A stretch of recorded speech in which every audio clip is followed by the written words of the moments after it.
دوستوں، راولپنڈی پاکستان کا ایک نہایت اہم شہر ہے جو صوبہ پنجاب کے شمال میں دارالحکومت اسلام آباد کے ساتھ واقع ہے۔ راولپنڈی پنڈی ڈسٹرکٹ کا سب سے بڑا شہر ہے۔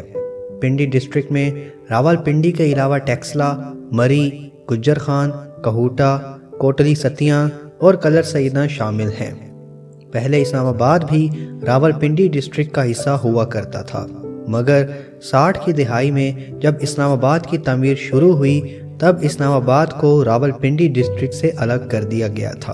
راولپنڈی اور اسلام آباد دونوں جڑواں شہر کہلاتے ہیں اور انتظامی اور دفاعی اعتبار سے دونوں شہر بہت زیادہ اہمیت کے حامل ہیں۔ اسلام آباد میں قومی اسمبلی، سینیٹ، سپریم کورٹ، پاک سیکریٹریٹ، پاک فضائیہ اور پاک بحریہ کے ہیڈ کوارٹرز کے ساتھ ساتھ کئی اہم اداروں کے دفاتر موجود ہیں، تو وہیں راولپنڈی میں پاک فوج کا جنرل ہیڈ کوارٹر اور پاک فضائیہ کا نور خان ایئر بیس موجود ہے۔ اتنے اہم اداروں اور شخصیات کی موجودگی کی وجہ سے راولپنڈی اور اسلام آباد باقی پاکستان کی نسبت زیادہ محفوظ ہیں۔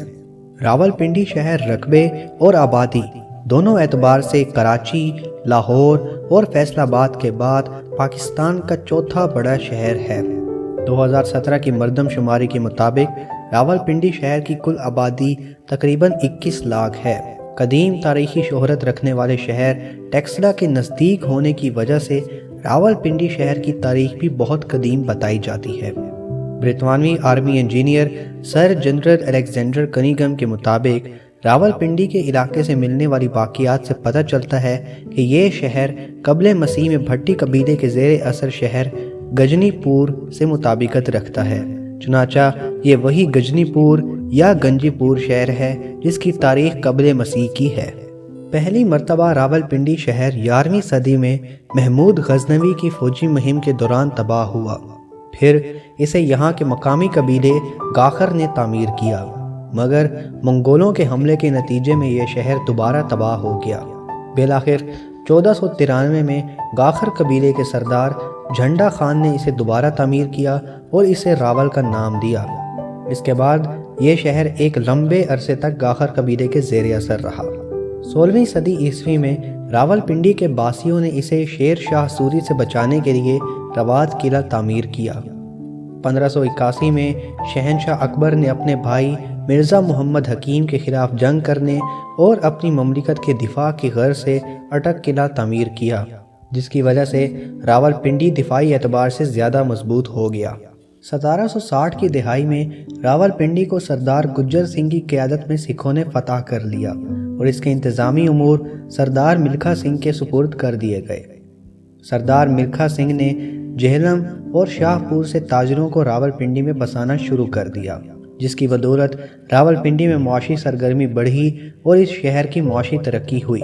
سید احمد بریلوی کی بھرپور مہم کو سکھوں نے راولپنڈی کے مقامی سابق حکمران قبیلے گاخر اور دیگر مقامی لوگوں کی مدد سے ناکام بنایا، مگر ان کی یہ جیت ان کا اقتدار زیادہ دیر تک قائم نہ رکھ سکی اور 14 مارچ 1849 کو سکھ امپائر کے راجہ شیر سنگھ اور سردار چتر سنگھ نے انگریز جنرل گلبرٹ کے آگے ہتھیار ڈال دیے اور راولپنڈی شہر کی کنجی ان کے حوالے کر دی۔ راولپنڈی شہر کی قسمت انگریزوں کے دور میں ہی بدلی۔ آج راولپنڈی ہمیں جیسا نظر آتا ہے، جو اس کی اہمیت ہے، اس کی اصل وجہ انگریزوں کی ایڈمنسٹریشن ہے۔ راولپنڈی کی جغرافیائی اہمیت کی پیش نظر 1851 میں یہاں سب سے بڑا گیریزن ٹاؤن تعمیر کیا گیا، جہاں برٹش انڈین آرمی کو ٹھہرایا گیا۔ اس کے ساتھ ساتھ یہاں جدید سہولیات اور تعمیرات جیسا کہ telegraph office, markets, railway lines, churches اور سڑکیں وغیرہ بنائی گئیں۔ راولپنڈی شہر پر انگریزوں کی خاص مہربانی کی ایک وجہ یہ بھی تھی کہ 1857 کی جنگ آزادی کے دوران یہاں کے مقامی لوگوں نے انگریز اکاؤں کے خلاف بغاوت میں حصہ نہیں لیا تھا، بلکہ وہ ان سے وفادار رہے تھے۔ راولپنڈی شمالی سرحدی صوبے اور افغانستان کو باقی سب کانٹیننٹ کے ساتھ جوڑتا ہے اور جی ٹی روڈ کی ایک اہم گزرگاہ کی اہمیت رکھتا ہے۔ اس کے علاوہ کشمیر کی تجارت کے حوالے سے بھی شہر راولپنڈی کی اہمیت بہت زیادہ رہی ہے۔ 1921 تک راولپنڈی ایک چھوٹے ٹاؤن سے پنجاب کا تیسرا بڑا شہر بن چکا تھا۔ یہاں پر موجود کنٹونمنٹ انگریز فوج کے لیے اور انگریز سرکار کے لیے سب سے بڑا طاقت کا مرکز تھا۔ انگریز دور میں یہاں کی آبادی میں بے پناہ اضافہ ہوا اور معاشی اعتبار سے بھی یہ شہر بہت ترقی یافتہ ہوا۔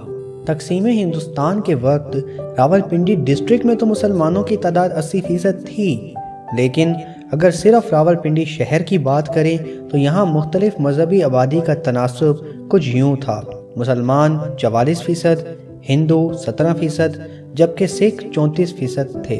5 مارچ 1947 کو جب ہندو اور سکھ مشترکہ طور پر پنجاب میں قائم کی جانے والی مسلم لیگ کی وزارت کے خلاف سراپا احتجاج تھے تو مسلمان طلبہ نے ان پر حملہ کر دیا، مگر تعداد میں کمی کی وجہ سے مسلمان طلبہ کو بری طرح مار پڑی۔ مگر اگلے روز گولڑا شریف کے پیر کے فتوے پر راولپنڈی شہر کے مسلمانوں نے بڑی تعداد میں سکھوں اور ہندوؤں کا قتل عام شروع کر دیا، جو کئی روز جاری رہا۔ یوں راولپنڈی شہر میں امن و امان کی صورتحال بدتر ہو گئی اور شہر کسی جہنم کا منظر پیش کر رہا تھا۔ مسلمانوں کی بڑی آبادی اور جغرافیائی کو مد نظر رکھتے ہوئے راولپنڈی ڈسٹرکٹ پاکستان میں شامل کر دیا گیا اور یہاں کے مقامی ہندو اور سکھ بڑی تعداد میں بھارت ہجرت کر گئے۔ تقسیم ہند کے بعد کشمیریوں، مہاجروں اور پشتونوں کی بڑی تعداد روزگار کی تلاش میں راولپنڈی منتقل ہونا شروع ہو گئی۔ برطانوی راج کے دوران یہاں بنائے گئے کنٹونمنٹ کی وجہ سے اس شہر کی دفاعی اہمیت بہت زیادہ تھی، لہٰذا اسی کو پاک فوج کا جنرل ہیڈ کوارٹر بنا دیا گیا۔ 1951 میں راولپنڈی میں موجود کمیونسٹ سوچ کے حامی چند فوجی افسروں سمیت معروف شاعر فیض احمد فیض نے وزیر اعظم لیاقت علی خان اور ان کی حکومت کے خلاف ایک سازش تیار کی تھی جو کہ ناکام ہو گئی۔ اس سازش کو راولپنڈی کانسپریسی کہا جاتا ہے۔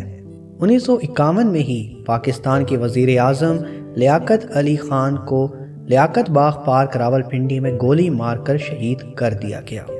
1959 میں کہ جب اسلام آباد ابھی زیر تعمیر تھا، تب ایوب خان نے راولپنڈی کو ہی عبوری دارالحکومت یعنی انٹرم کیپٹل بنایا تھا۔ 1979 میں ذوالفقار علی بھٹو کو پھانسی بھی راولپنڈی جیل میں ہی دی گئی تھی۔ 10 اپریل 1988 کو اوجری کیمپ میں موجود اسلحہ کہ جو افغان جنگ میں استعمال ہونا تھا، اچانک ایک چنگاڑی سے بھڑک اٹھا، جس کے نتیجے میں جڑواں شہروں پر قیامت ٹوٹ پڑی۔ راولپنڈی اسلام آباد پر پھٹنے والے ان گنت بے ضابطہ دھماکوں کے نتیجے میں 93 لوگ ہلاک جبکہ 1100 سے زائد زخمی ہوئے اور مالی نقصان اس کے علاوہ رہا۔ 1992 میں جب بھارت میں موجود اکثریت پسند ہندوؤں نے بابری مسجد شہید کی تو اس کے بدلے میں راولپنڈی میں موجود مسلمانوں نے یہاں کی ہندو آبادی کو اپنے غضب کا نشانہ بنایا۔ 27 دسمبر 2007 کو پاکستان پیپلز پارٹی کی قائد بے نظیر بھٹو کو بھی راولپنڈی میں ہی ایک جلسے کے دوران حملہ کر کے ہلاک کر دیا گیا تھا۔ راولپنڈی شہر کا بیشتر حصہ تنگ گلی محلوں پر مشتمل ہے کہ جہاں گھر ایک دوسرے سے جڑے ہوتے ہیں اور ہر گلی محلے میں دکانیں اور مساجد موجود ہیں۔ راولپنڈی میں چند بڑے اور نامور بازار جیسا کہ راجہ بازار اور صدر بازار بھی موجود ہیں، جہاں ہر قسم کی چیزیں بڑی تعداد میں موجود ہیں اور جڑواں شہروں کے رہائشی اکثر ان بازاروں کا رخ کرتے ہیں۔ 28,000 تماشائیوں کی کیپیسٹی رکھنے والا راولپنڈی کرکٹ سٹیڈیم پاکستان کا تیسرا بڑا کرکٹ سٹیڈیم ہے۔ یہ سٹیڈیم ڈے نائٹ میچز کی میزبانی کی اہلیت رکھتا ہے اور 1996 کے ورلڈ کپ کے دوران اسے مرکزی سٹیڈیم کی اہمیت حاصل تھی۔ ویسے تو راولپنڈی میں لوکل پبلک ٹرانسپورٹ کا نظام بہت زبردست ہے، مگر 2015 میں مسلم لیگ نون کی حکومت کے لگائے گئے میٹرو پروجیکٹ کی بدولت پبلک ٹرانسپورٹ بہت زیادہ بہتر ہو گئی ہے۔ 14 میل پر مشتمل میٹرو ٹریک جڑواں شہروں کے اہم مقامات کو جوڑتا ہے اور اس کی وجہ سے سفر زیادہ آسان، آرام دہ اور پہلے کی نسبت سستا ہو گیا ہے۔ موٹر ویز کی بات کریں تو M1 راولپنڈی کو پشاور سے جبکہ M2 راولپنڈی کو لاہور سے جوڑتی ہے۔ اسی طرح M3 اور M4 بھی راولپنڈی کو پنجاب کے باقی اہم شہروں سے جوڑتی ہے۔ صدر کے قریب موجود راولپنڈی ریلوے اسٹیشن پاکستان کا ایک نہایت اہم ریلوے جنکشن ہے، جہاں کراچی سے پشاور جانے والی 1600 کلومیٹر کی ریلوے لائن گزرتی ہے۔ اس کے علاوہ راولپنڈی میں موجود اسلام آباد انٹرنیشنل ایئرپورٹ سے اندرون پاکستان سمیت دنیا بھر کی فلائٹیں لینڈ کرتی اور ٹیک آف کرتی ہیں۔ تعلیم کے اعتبار سے بھی راولپنڈی کا شمار پاکستان کے ترقی یافتہ شہروں میں ہوتا ہے۔ 2400 سے زائد پبلک اسکولوں کے ساتھ کئی نامور یونیورسٹیز بھی راولپنڈی میں موجود ہیں۔ ان یونیورسٹیوں میں army medical college, college of electrical and mechanical engineering, Rawalpindi medical university, Fatima Jinnah women university, garden college Rawalpindi اور ایرڈ یونیورسٹی شامل ہیں۔ راولپنڈی کی مشہور شخصیات کی بات کریں تو 100 میل فی گھنٹہ کی رفتار سے گیند کرانے والے دنیا کے تیز ترین بالر شعیب اختر کا تعلق راولپنڈی سے ہے۔ اسی وجہ سے ان کا نک نیم بھی پنڈی ایکسپریس رکھا گیا ہے۔ اس کے علاوہ پاکستان کی مائع ناز گلوکارہ حدیقہ کیانی اور پاکستان کے موجودہ وزیر داخلہ اور سیاستدان شیخ رشید کا تعلق بھی راولپنڈی سے ہی ہے۔ راولپنڈی کے تفریحی مقامات کی بات کی جائے تو ان میں Ayub national park, army museum, Raja Bazaar, Jinnah park, Sangni fort, Nawaz Sharif park, Masjid Gulshan دادن، پنڈی فوڈ سٹریٹ اور روات قلعہ شامل ہیں۔ دوستوں، ویسے تو پنڈی پر کافی گانے بن چکے ہیں، جیسا کہ ندیم ہزاروی کا میرا یار پنڈی دا اور فہد ستی کا ہم ہیں پنڈی بوائز، مگر گزشتہ برس 2020 میں دیسی بیٹل لیگ کا ریپ گانا پنڈیے بہت مشہور ہوا اور اب تک یوٹیوب پر 15 ملین ویوز کراس کر چکا ہے۔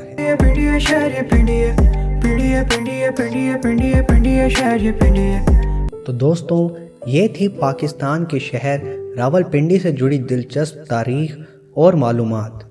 یہ ویڈیو آپ کو کیسی لگی یہ آپ ہمیں نیچے کمنٹس میں ضرور بتائیں، اور اس کے علاوہ آپ کس شہر کی تاریخ جاننا چاہتے ہیں یہ آپ ہمیں نیچے کمنٹس میں بتائیں، ہم ضرور اس پر ویڈیو بنائیں گے۔ دوستوں، اگر آپ کو ہماری یہ معلومات پسند آئیں تو آپ اس ویڈیو کو لائک کریں، اسے شیئر کریں اور ہمارے چینل کرنٹ افیئرز کو سبسکرائب ضرور کریں۔ بہت بہت شکریہ۔